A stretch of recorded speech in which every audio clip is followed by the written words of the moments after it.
I guess I began coming up to the mountain in my first year of life. My parents would put me in a backpack and carry me up. And been coming up here my entire life. As a child, we'd go to the Lookout Rock and look over town and try to find our house. It's been 42 years.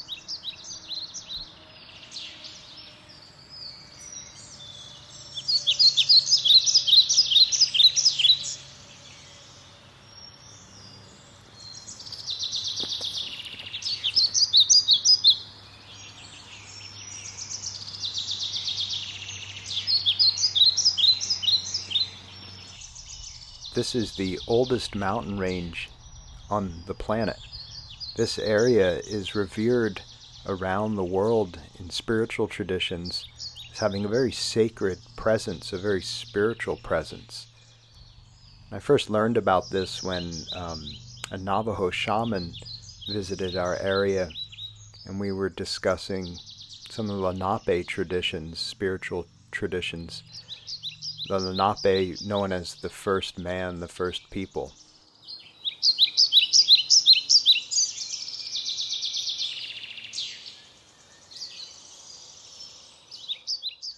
In walking meditation, what we do is we concentrate on being in the here and now. This is often called in the Buddhist tradition mindfulness. And we walk through the woods. We walk up the mountainside on the trail to a spot where we will sit. And as we walk together, alone or with a companion, with a partner, we don't talk. We simply point things out that are in the present, the phenomenological present. This is helping us to focus on the here and now, to remain in the present. It's so easy to fall into memory. This is what we call past, falling into memory and trying to change things from the past. This often results in what we call depression, sadness, as well as looking towards the future. We think about what's to come, what we'll be doing next. And we often try to control the outcomes, and that's the origin of anxiety. So we're trying to still the mind and be present, remain in the present. And we do that by simply walking together and pointing towards things that we'd like to share with the other. And if we're alone, we just remain aware of what we're seeing and hearing. It's really an education of the senses.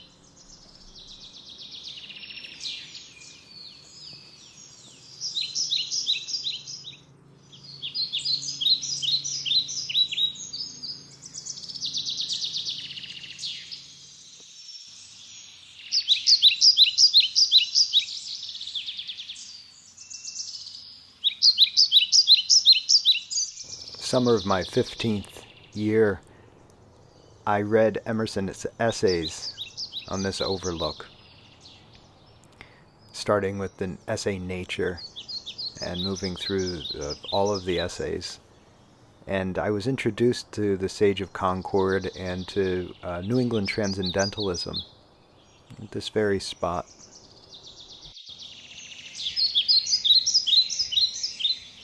It also proved to be a good place to consider things at that age. This is an age marked by trying on personas. Identity versus role confusion is what Erik Erikson referred to it as.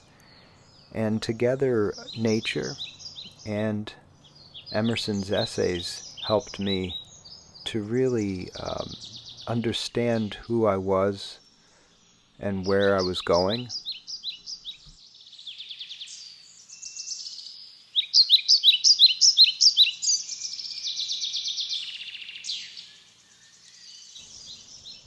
In Nature, Emerson writes, "The greatest delight which the fields and woods minister is the suggestion of an occult relation between man and the vegetable.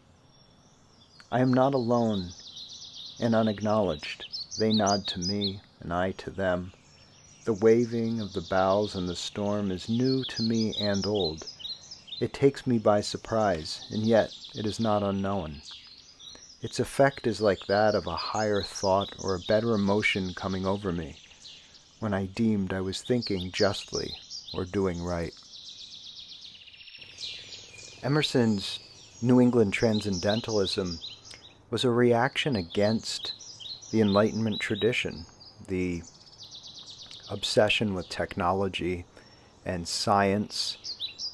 Emerson was very concerned of what would happen in the human condition in the light of the progress-oriented, technologically obsessed scientism as a result of the Enlightenment. So Transcendentalism was in the tradition and greatly influenced by British Romanticism and by German idealism. It was really an interest in redeveloping a trust in the self, in the internal intuitive sense.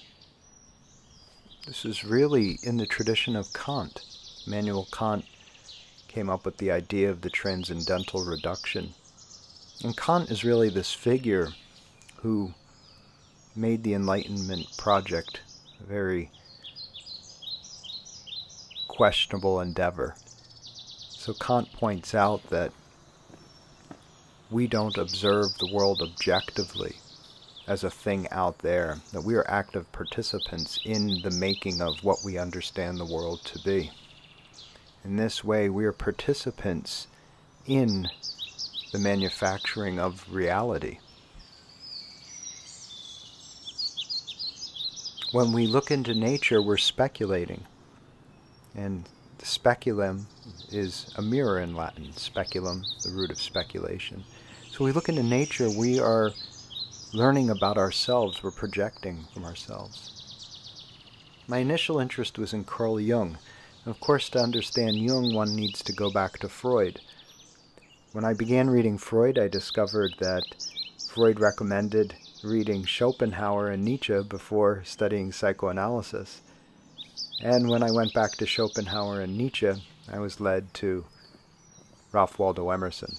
Back to Emerson, I should say, from my adolescent years. And it turns out that Emerson was Friedrich Nietzsche's favorite American thinker. Nietzsche traveled with a German translation of Emerson's essays with him.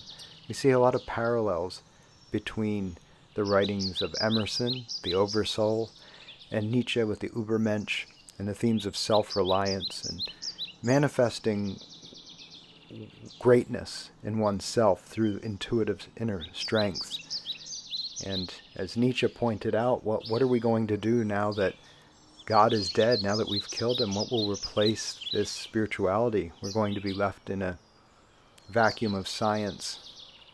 And this is when we return to nature.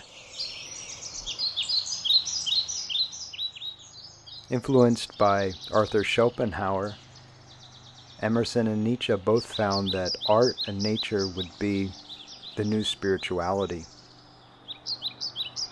Many are unaware that there were two schools of transcendentalism in the United States.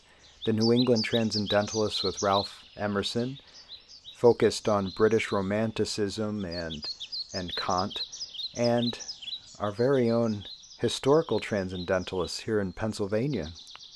The German immigrants emphasized Hegelian German idealism, and so the German population here that embraced the reaction against the Enlightenment, a turn towards nature and spirituality, really focused less on British Romanticism and more on the Hegelian German idealism.